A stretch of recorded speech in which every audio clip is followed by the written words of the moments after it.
Quando a gente fala da identidade surda, nós estamos pegando não na questão da falta, do entendimento clínico da falta, da surdez, da pessoa que não ouve só. Nós estamos falando de uma questão antropológica, de uma questão social, da pessoa se enxergar enquanto surdo, aceitar que ela é diferente. Então a gente não está falando da falta, a gente está falando da diferença.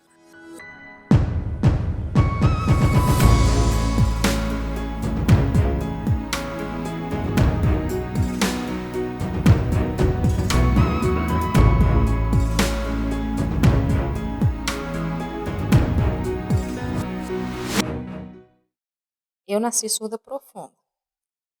Com o tempo, eu tinha 2 anos, o médico falou assim, ela é surda. Aí meu pai começou a pensar assim, nossa, como que eu vou fazer com a escola? Não tem escola especial aqui. Aí minha mãe pensou assim, eu vou esperar ela ter mais ou menos 5 anos e vou mandar ela para Belo Horizonte. Ela fica estudando lá 2 anos, com 5, 6. Quando ela tiver 7, ela volta aqui para Valadares. Quando eu voltei, meu pai tinha um amigo, tinha um tio que era surdo, pessoas da família, e resolveram criar uma escola aqui, uma escola especial, fonovocal, só para especialista para vocal, mas era muito difícil, porque era tudo muito caro, aparelho auditivo era caro, então ficou muito difícil e acabou fechando. Aí depois eu fui para uma outra escola especial, mas era oralizada, tinha que ficar usando aparelho, treinar a vocalização, não tinha intérprete. Tinha que falar devagar, a família tinha que ajudar a falar devagar também, para poder ir aprendendo e treinando. Aí eu fui para uma outra escola, era particular essa. Não tinha, no passado não tinha intérprete, não tinha. Então, eu era a única ouvinte, eu surda no meio de um monte de ouvinte. E com o passar do tempo, eu casei, meu marido também é surdo. Aí nós começamos a encontrar outros surdos e eu comecei a ver assim, nossa, tem muito, que legal. Você conhece aquele rapaz ali que é surdo? Nossa, que bom. Nós precisamos nos unir, vamos criar uma associação. Porque lá em Belo Horizonte tem uma associação, tem um estatuto. Mais ou menos com 15 pessoas a gente já pode criar. Então vamos nos organizar e criar.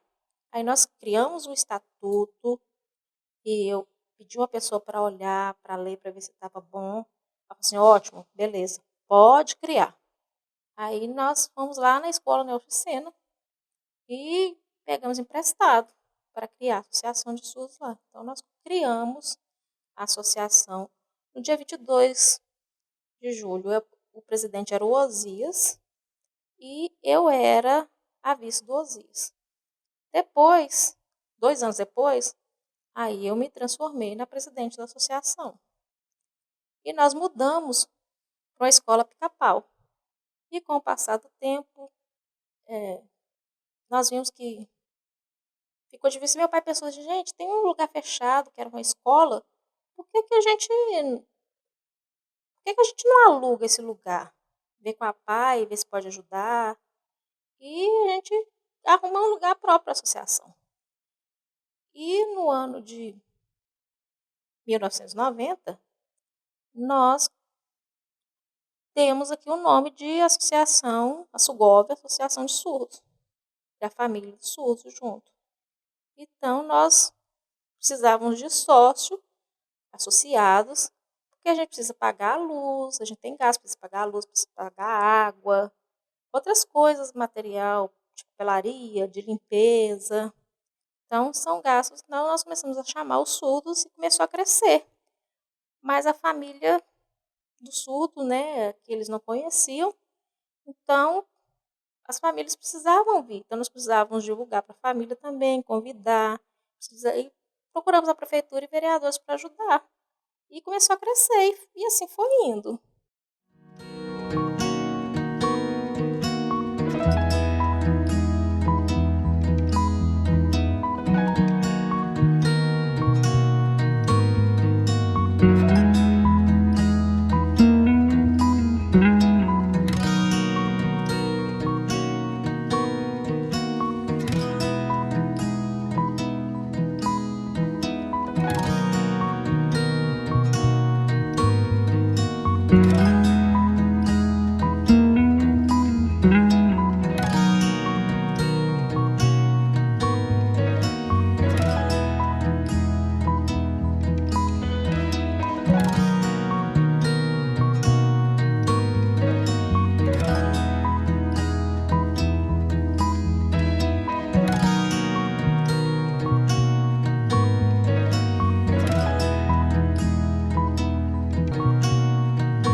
A história da língua brasileira de sinais no Brasil, ela é marcada, né, pelo período do Brasil Império, né? A gente tem o ano de 1857 como o ano da inauguração da primeira instituição de ensino, né, da língua brasileira de sinais do Brasil, que é o Instituto Nacional de Educação de Surdos, o INES, localizado no Rio de Janeiro. À época, né, no Brasil Imperial, veio um professor surdo que era padre da França para poder ensinar a língua brasileira de sinais no Brasil, né? Então a nossa língua ela decorre da língua francesa de sinais. É óbvio que naquela época a gente não tinha, né, a compreensão que a gente tem hoje da Libras nessa perspectiva mais linguística, né, da sua estrutura, da possibilidade de estudar isso e se aprofundar. Então falava-se da língua, né, dos surdos mudos, era um termo utilizado que hoje, né, já está superado.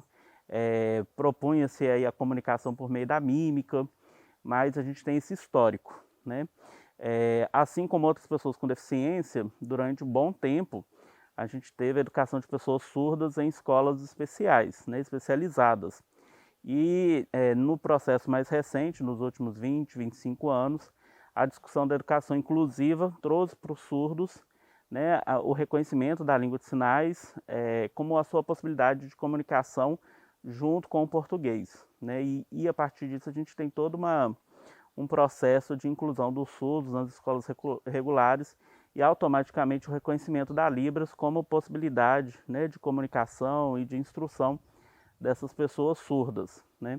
Hoje a discussão da língua brasileira de sinais ela já está mais aprofundada porque Libras já é uma língua reconhecida desde 2002, né? Essa legislação de 2002 ela foi regulamentada depois, determinando o ensino da língua brasileira de sinais nos cursos de licenciatura e de fonoaudiologia e em outras formações de forma optativa. Então isso faz com que a língua brasileira de sinais ela passasse por um processo, né, historicamente, de uma aceitação, né, depois de uma certa resistência a nível mundial, com um congresso que houve em 1880 em Milão, que determinou a proibição do uso da língua de sinais no mundo inteiro. Depois, novamente, se a gente olhar para o Brasil, a gente vai ver aí um período de uma proposta de inclusão, né, dos surdos utilizando a sua língua de sinais e, mais recentemente, uma certa visibilidade maior, uma aceitação maior, entendendo que a diferença das pessoas surdas ela passa por um campo sociolinguístico, diferente das outras deficiências que tratam aí de condições, né, mais biológicas, vamos dizer assim. Então a discussão da língua brasileira de sinais demarca aí uma diferença das pessoas surdas em comparação às outras pessoas com deficiência.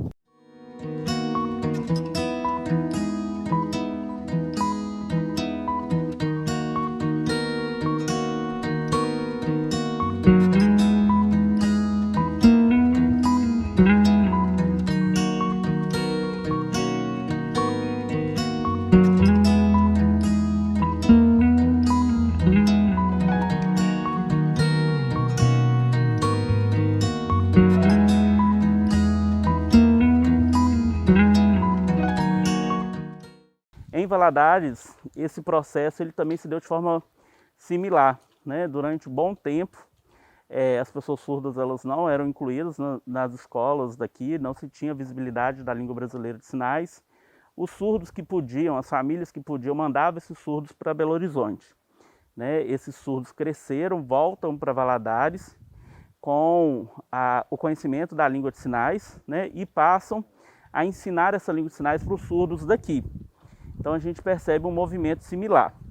Mais recentemente, nós tivemos alguns avanços na cidade, com a criação da própria Associação dos Surdos, né, a sua organização quanto movimento coletivo que exigiu aí do poder público, né, a existência da Libras no atendimento público, a visibilidade no campo da educação. Né. Hoje, né, se discute muito a nível nacional, mas também aqui a nível local, a importância da Libras no contexto da saúde.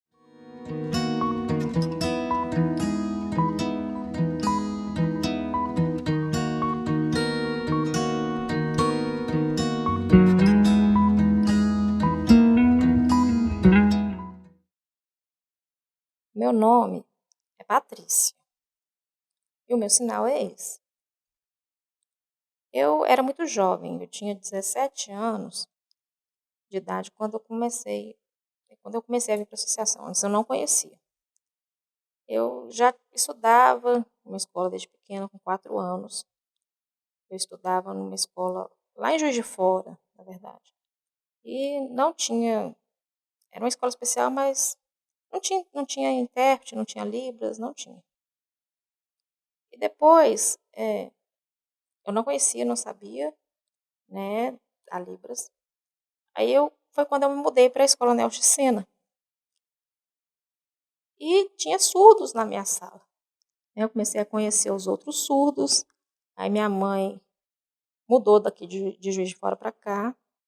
E nós encontramos o meu avô, que também era surdo, e o pai dele também. Então, juntos eles falaram assim, vamos lá na Associação de Surdos. Minha mãe não conhecia, não, minha mãe proibia, não queria que eu viesse.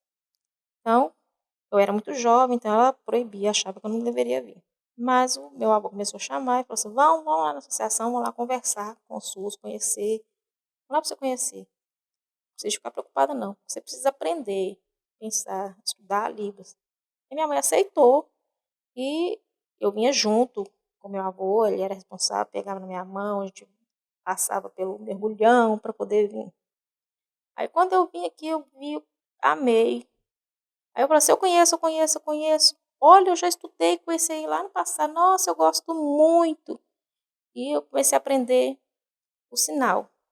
Primeiro aprendi o alfabeto escondido. Eu tinha que fazer tudo escondido. Tinha um papelzinho do alfabeto e eu lia escondido. Minha mãe não gostava. Queria que eu fosse oralizada. Só isso aí, mas aí eu comecei a aprender. Eu já nasci surda, né? Num lugar diferente lá, a associação. Nasci surda. Então, eu comecei aí. E tinha um surdo que ia perto, né? Vizinho ia todo domingo. Então eu comecei aí, sempre. E até hoje, sabe? Eu sempre junto. Sempre nos congressos de surdo. É bom que a gente aprende, a gente troca conhecimento.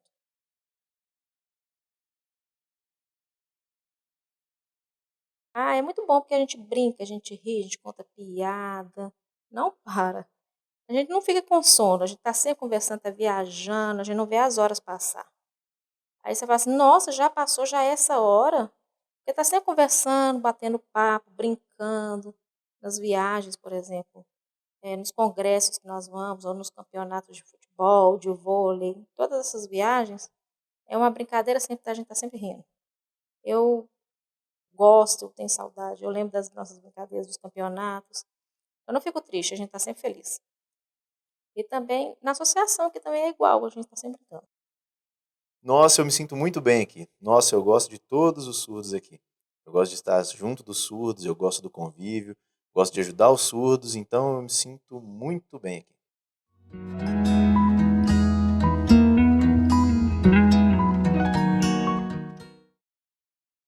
O grupo tem uma diretoria que se reúne com uma pauta sempre para pensar em ideias, em palestras, em seminários, em festas, coisas que são pensadas que precisam ser divulgadas aqui para a associação. É importante essas reuniões avisar a comissão de esporte, dos campeonatos. Então, é o grupo da diretoria. Eu sempre, a gente tem que ter paciência, esperar, né, amar de verdade os surdos, chamando os surdos para ver. Novos surdos, crianças, precisam para melhorar.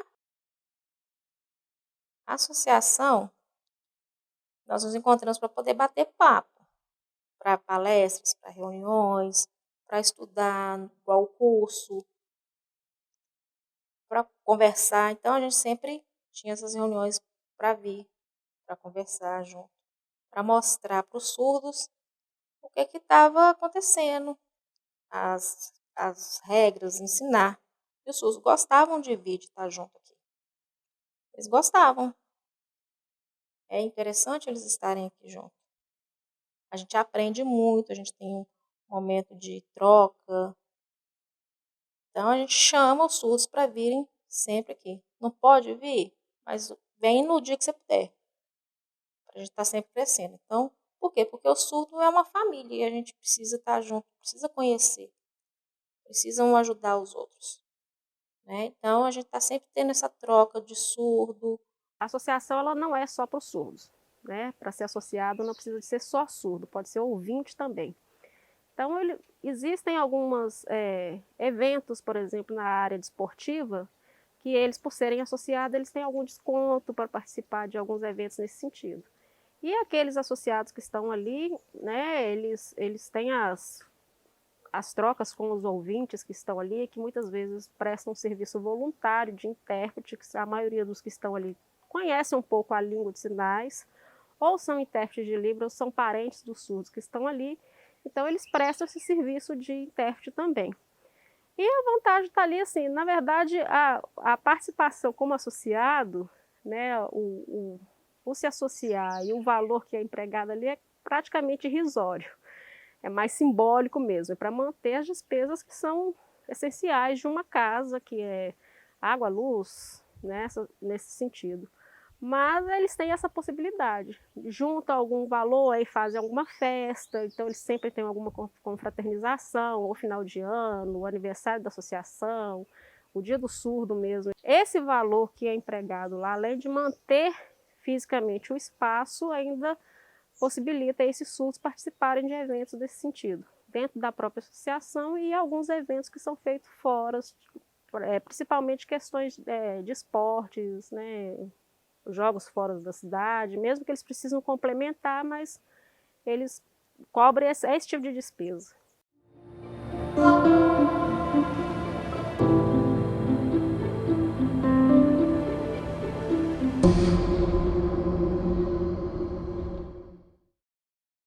Com o tempo agora que aconteceu o Covid-19, né, diminuiu.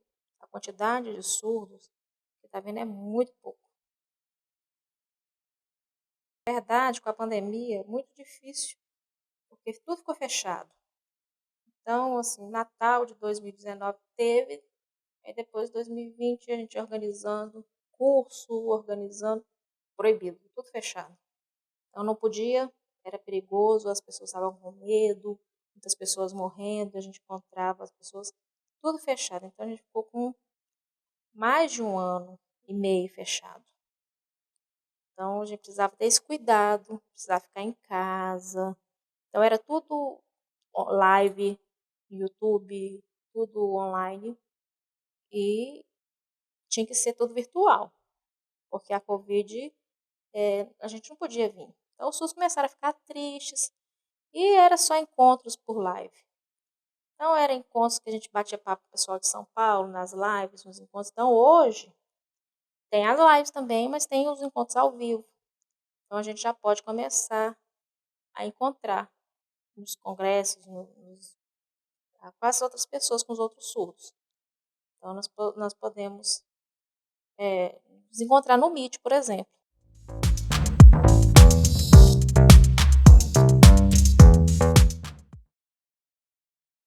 Aqui nós temos o vôlei, o futebol, homem ou mulher, são duas modalidades.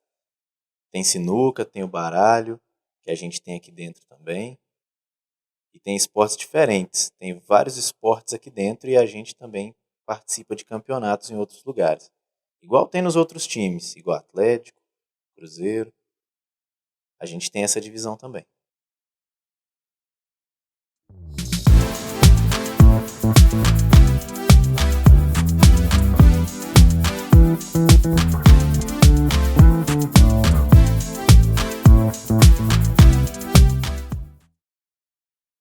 Os surdos participam de algum campeonato. Por exemplo, vão em Belo Horizonte, nos campeonatos diferentes. Agora, por causa da pandemia, fechou. Mas vai voltar no ano que vem.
A Univale, né, ela tem no seu plano de desenvolvimento institucional o foco de atender as demandas sociais, né? E já há um bom tempo a Univale ela é parceira da Associação dos Surdos, tanto para qualificação em Libras, né? A Associação dos Surdos eles ofertam à comunidade cursos de Libras básicos, né, iniciais para as pessoas que querem aprender Libras. E pela legislação essa formação, essa certificação desses cursos precisa ser dada por uma instituição de ensino superior. A Univale reconhece a importância da associação, a seriedade do trabalho da associação e já há um bom tempo tem feito essa parceria com a Associação de Surdos para a certificação desses cursos. Então a Univale primeiro acompanha a execução do curso e certifica esses alunos dos cursos de Libras da associação. Tem os cursos, né? Os ouvintes que tiverem vontade, que quiserem aprender a se comunicar, o pai, a mãe, o ouvinte que tem alguém surdo que precisar treinar, precisar aprender, nós temos o curso e vai continuar aprendendo. Temos essa organização desse curso de Libras, que é uma demanda da associação, porque o principal entrave para a inclusão dos surdos é a falta de comunicação em Libras pela comunidade. Se a gente oferta esse curso de Libras e certifica esse curso, a gente entende que está formando profissionais que vão auxiliar no processo de inclusão dos surdos, né? E por ser a nossa instituição uma instituição de ensino, né, a nossa principal experiência prática que a gente tem é de formação, né? Então, esse é um resultado prático, né? Nós já temos algumas turmas que foram formadas que têm um certificado com o selo da Univale, né? E isso traz uma credibilidade para essa formação.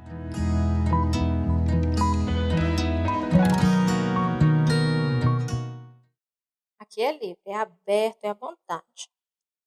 Aqui tem a palavra próprio, escrito surdo, mas pode, o ouvinte pode, que tiver interesse, que tiver vontade, que quiser aprender, que quiser lembrar que nós estamos abertos, então é só vir.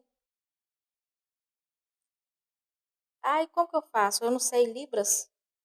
Como que eu vou ver? As pessoas são diferentes, comunicando em sinais, em Libras. Eu vou ficar nervoso e não vou entender, mas pode vir, observar e aprender. A SUGOV, ela precisa de muitos meios móveis, físicos, sim, precisa. Mas o mais importante, ela tem o calor humano, né? A presença humana, o respeito humano e na construção, na busca da cidadania e da dignidade humana, tá? E essa construção, ela tem que ser feita tanto lá quanto cá.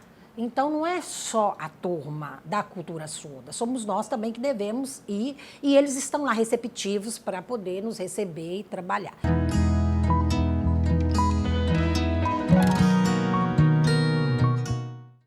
O projeto, né, o projeto de pesquisa Libras, Surdez e Saúde Pública em Governador Valadares.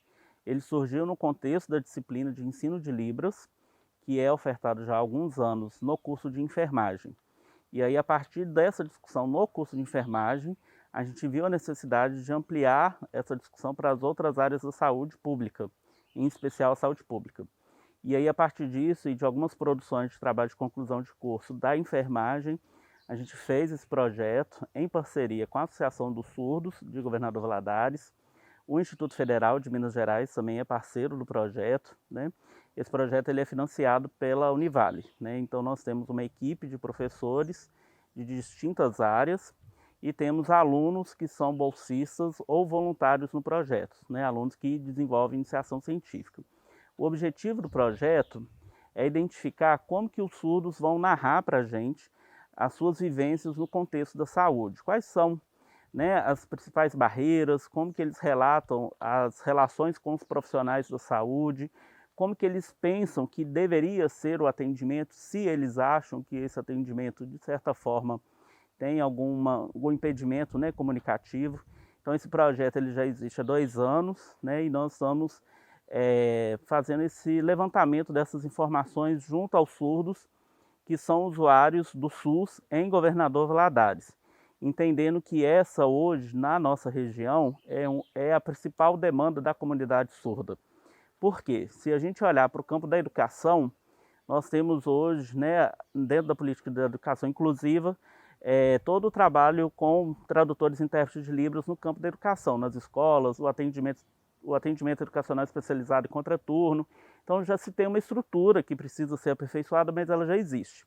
Se a gente leva isso para o campo da saúde, a gente vê uma lacuna, né, porque essas pessoas surdas, no seu processo de saúde e doença, eles precisam do apoio voluntário, seja de profissionais tradutores e intérpretes de Libras, normalmente vinculados a alguma instituição religiosa, que faz esse favor para eles, seja em razão, né, de familiares que auxiliam esses surdos nos seus atendimentos clínicos.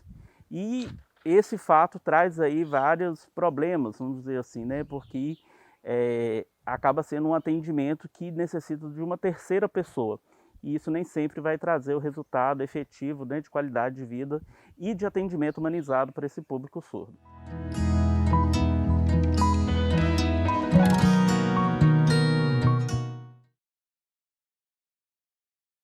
Não tem. Não tem atendimento. Tudo parado. Então, assim, no serviço público, não tem. Eu fui no hospital uma vez, aliás, 2 vezes. Eu fui uma vez com a minha mãe, foi junto comigo, porque eu ia fazer uma cirurgia na coluna, que eu ia fazer. E a segunda vez, de novo, era uma outra cirurgia. Minha mãe não podia ir junto comigo, então meu marido foi. E como que a gente ia comunicar? Por exemplo, quando eu fui no hospital, eu e meu marido, nós 2 surdos. Então a gente precisava conversar e era tudo oralizado. Então, a gente subiu, por exemplo, o quarto, a enfermeira vinha, olhava e dava um comprimido, por exemplo, perguntava: o que é isso? Que remédio é esse? É para dormir? Aí ela falava, mostrava que eu vou dormir. Ah, agora você vai trocar a roupa. Então tinha que ficar mostrando, porque nós 2 surdos, eu e meu marido, não tinha comunicação. Então era muito difícil. A gente acordava e o médico vinha, olhava, perguntava se estava bem. Eu perguntava se eu posso ir para a minha casa. E como que explicava? Não tinha como, porque não sabia comunicar com a gente.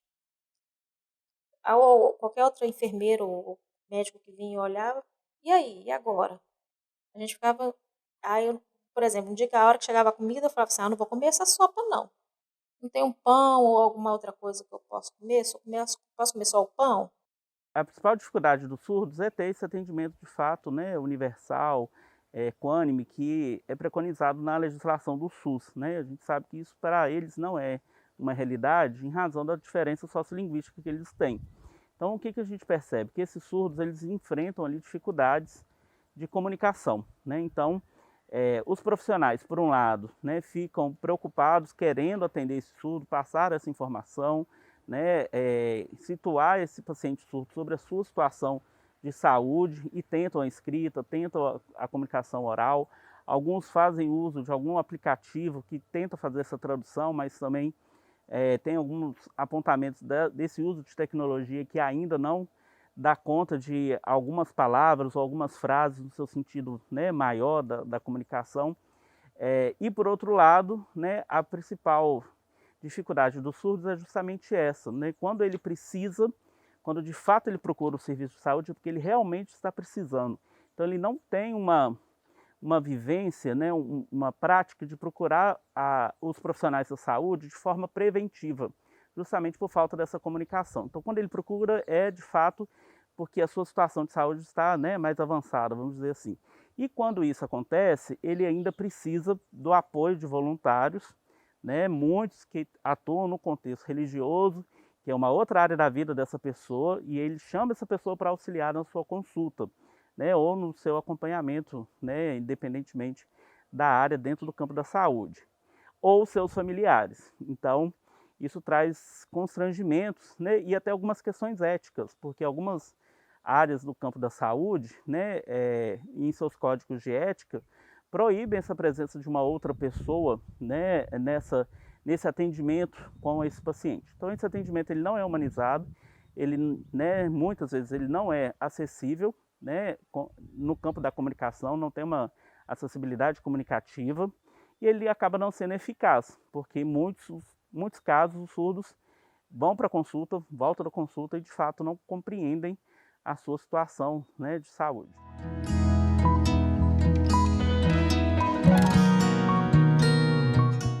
Algumas ações que foram feitas dentro da associação em momentos formativos, que acabam também indo para a pesquisa. Então, por exemplo, nos cursos de pedagogia, em diversos momentos foram feitas ações dentro da associação de práticas educativas para os surdos, né? Junto também com o curso de enfermagem. Então, a gente já vê várias rodas dentro da Associação dos Surdos, explicando para os surdos sobre, né, vacinações, sobre infecções sexualmente transmissíveis e como evitá-las, né, a discussão sobre aspectos de saúde da mulher, do homem. Então, os surdos já tiveram essa oportunidade de ter esses momentos dentro da própria associação com professores e alunos dos cursos da Univale, também com caráter educativo, né? E mais recentemente, né, é justamente essa possibilidade da gente pensar aí esse processo de inclusão dos surdos no campo da saúde.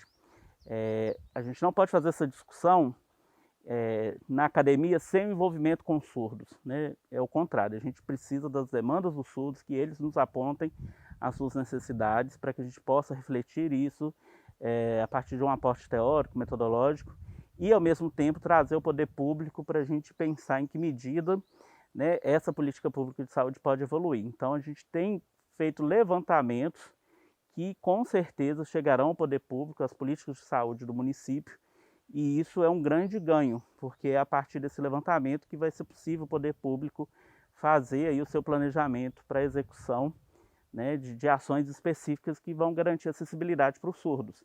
Então é preciso, né, ter profissionais, tradutores e intérpretes de Libras nas áreas da saúde do município, assim como tem nas escolas. Então essa pesquisa vai apontar isso, né? Precisa-se ter a formação continuada dos profissionais da saúde.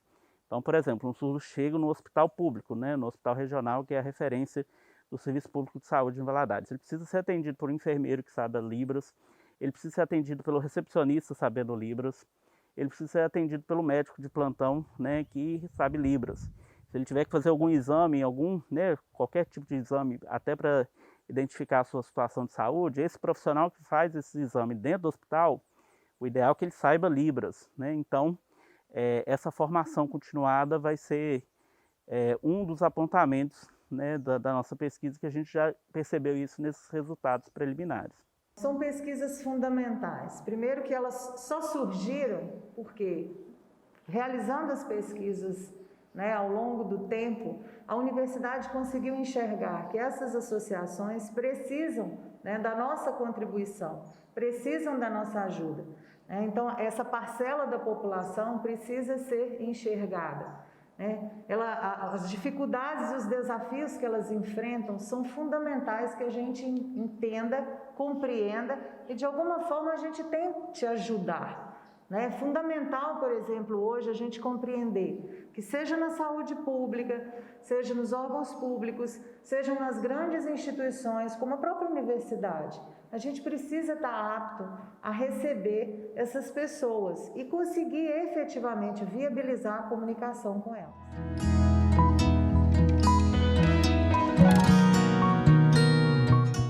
Através da Univale, que a Fundação cumpre esse papel. Né? Através da Univale, que é a universidade que faz pesquisa, extensão e ensino. E é isso, a gente não consegue cuidar da comunidade, a gente não sabe as necessidades dela. E muitas coisas a gente já conhece, outras tantas não. Por isso é importante a pesquisa. Essa que nós estamos falando, por exemplo, né, de Libras, é absolutamente fundamental. Quantas pessoas têm dificuldade de se comunicar e de se fazer entender? E aquele que está do outro lado, qual a angústia dele de não está conseguindo entender aquilo que o outro quer dizer a ele? Na verdade, essa é a missão da pesquisa, né, completamente vinculada à instituição. Enquanto instituição comunitária, né, os nossos olhos são sempre voltados para a comunidade. Então, o objetivo da pesquisa é exatamente estudar essa região, ver quais as demandas e as necessidades dessa região, né, tentando sempre sugerir soluções, né, especificamente. São exatamente as comunidades que sofrem mais que a gente acaba identificando como demandas em que a gente pode contribuir de alguma forma. A Fundação ela é uma entidade comunitária e que, portanto, tem como missão cuidar da comunidade. Uma das formas de cuidar da comunidade é através de pesquisa. E eu tenho para mim que pesquisa ela é importante, ela é significativa quando ela pensa na comunidade. Quando você pesquisa alguma coisa que vai trazer benefício à comunidade. Então, a Fundação, ela investe muito em pesquisa, nas pesquisas, e com esse caráter, investir em pesquisas que vão ajudar a cuidar da comunidade. Então, a gente entende isso como algo absolutamente fundamental, não apenas para o ensino, e também é muito importante para o ensino, é muito importante para a educação, mas é muito importante, é fundamental para a gente cumprir esse papel comunitário de cuidar da nossa comunidade. E quando você pesquisa e conhece os anseios, as necessidades, as oportunidades de ajudar a comunidade, é através das pesquisas que você consegue essas respostas. E é esse o caráter da Fundação, buscar essas respostas e buscar ações que fomentem esse cuidado com a comunidade.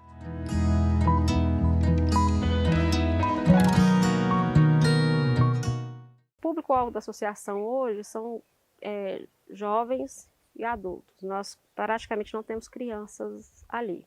Então já são jovens e adultos que já chegam ali tendo uma identidade surda, vamos dizer assim. Já tem assim, esse entendimento do que é ser surdo, como o surdo enxerga o mundo, né? Mas é ali dentro que eles vão reafirmar isso. Aqui, os mais jovens, tem mais ou menos os mais velhos, as crianças vêm acompanhadas do pai, da mãe, vem junto. Precisa. É bom a família vir para poder aprender. Aí os filhos vêm, por exemplo, minha filha nasceu surda e é normal, a gente sinalizava, conversava. Então é importante a criança vir cá e aprender. Por que é importante a criança? Ela não pode ficar parada, só vendo a família de ouvinte conversando, sendo deixada de lado. Tem como, não pode. Falta. Né? O surdo precisa sentar junto, mostrar o nome da palavra, soletrar, mostrar o sinal, para ir treinando, para poder falar de novo, fala de novo, mostra qual que é o nome do desenho que aparece na televisão, qual que é esse sinal, escreve. Primeiro, ele precisa aprender a Libras. Entender, para depois ele aprender as palavras, aprender a soletrar, aprender a escrever, para poder entender o que ele está fazendo. Não é deixar de lado, senão fica difícil, precisa treinar, precisa fazer sempre. Mas a mãe e os pais não sabem. Isso é muito importante, porque a família fica tão focada na questão auditiva, né? Essa criança tem que ouvir, essa criança tem que falar, essa criança tem que ouvir, ela tem que falar. Só que a família às vezes esquece que essa criança ela não é só um ouvido e uma boca, ela é uma pessoa. Ela vai conviver com crianças, ela vai precisar ir à padaria, ela vai precisar ir ao supermercado, ela vai querer namorar, ela vai querer se casar, fazer uma faculdade.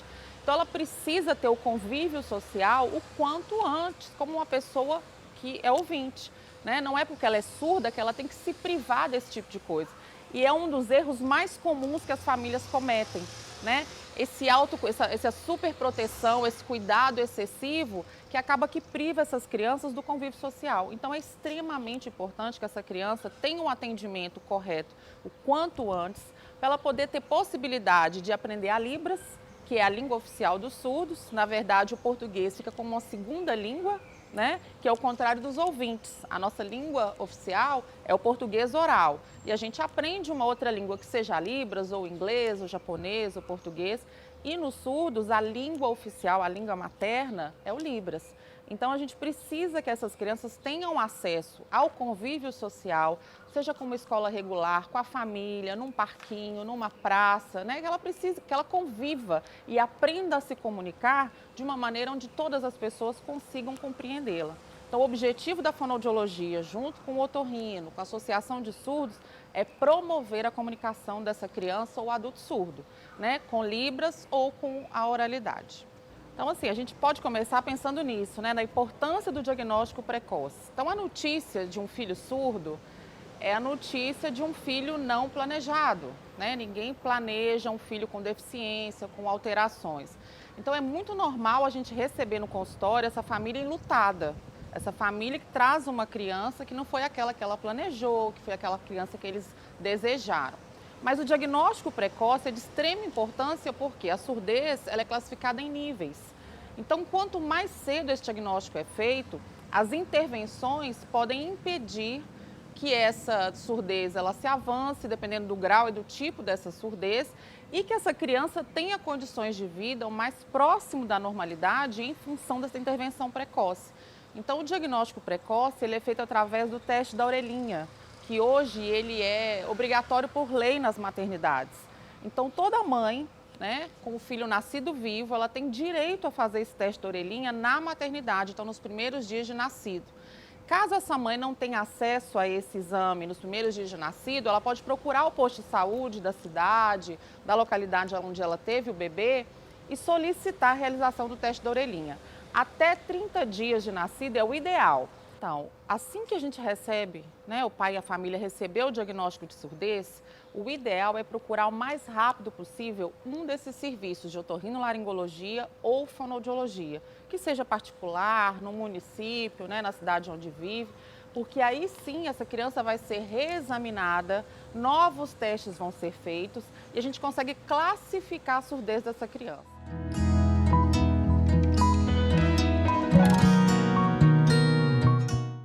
Eu vejo que é importante tanto crianças surdas estarem interagindo entre si com outros também surdos, né?